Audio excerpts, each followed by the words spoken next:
everyone, welcome to my new another video. So এর আগের ভিডিওতে আমরা সুইচ কেস সম্পর্কে জেনেছি। তো আজকে আমরা কন্ডিশনাল অপারেটর বা টার্নারি অপারেটর সম্পর্কে জানবো। তো আমরা ইফ এলস কন্ডিশন সম্পর্কে কি জানি, যে ইফ এর ভিতর একটি কন্ডিশন থাকবে। তো কন্ডিশনটি যদি ফুলফিল হয় তাহলে সে এই সেকেন্ড ব্র্যাকেটের লুপে ঢুকবে, আদারওয়াইজ সে এলস লুপে ঢুকে যাবে। তো এই কন্ডিশনটাকেই যদি আমরা টার্নারি অপারেটরে লিখতে চাই তাহলে বিষয়টা কিরকম হবে? তাহলে আমরা জাস্ট কন্ডিশন দিব, এরপর একটা কোশ্চেন বাদক চিহ্ন দিব। যদি কন্ডিশনটা যদি ট্রু হয়ে থাকে তাহলে এক্সপ্রেশন 1 এ ঢুকবে, আর যদি এটি ফলস হয়ে থাকে তাহলে এলস এ ঢুকবে। এটা হলো এলস এর কাজ করবে। তো তো এই টার্নারি অপারেটরটা অ্যাকচুয়ালি আমরা কেন ব্যবহার করে থাকি? তো আমাদের মাঝে মধ্যে রিয়েল টাইমে দেখা গেছে রান টাইমে আমাদের ডেটা চেঞ্জ করতে হয়। যেমন ধরেন আপনি টেক্সটের ডেটা আপনি চেঞ্জ করতে হবে আপনার হয়তো পরে। তো সেইখানে কিন্তু আমরা এরকম টার্নারি অপারেটর ব্যবহার করতে পারি। এছাড়াও আরো বিভিন্ন ধরনের বিভিন্ন জায়গায় আমরা এই টার্নারি অপারেটর ইউজ করতে পারি। তো বেশি কথা না বলে আমরা চলেন প্র্যাকটিক্যালি কাজটা করি। সো আমি ডার্ট প্যাডে চলে আসছি।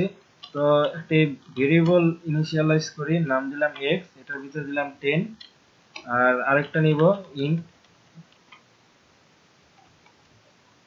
তো আমরা অ্যাকচুয়ালি এখন চেক করব যে x বড় না y বড়। তো ইফ এর মাধ্যমে চেক করি।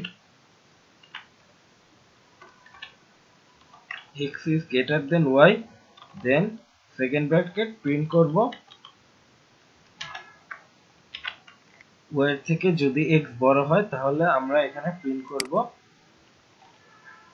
x is greater than y, semicolon. আর এলস কি হবে? এলস হবে প্রিন্ট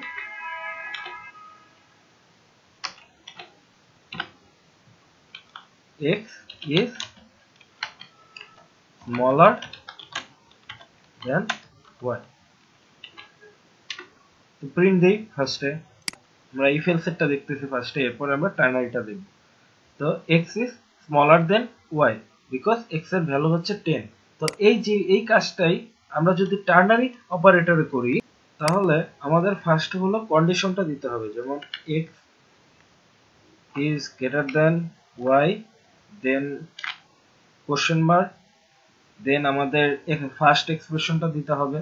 তো আমরা এই প্রিন্টটাকে কপি করে নিচ্ছি, প্রিন্টটাকে এখানে দিয়ে দেব।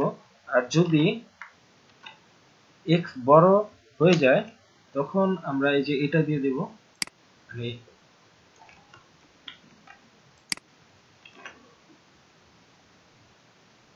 দেন রান করব।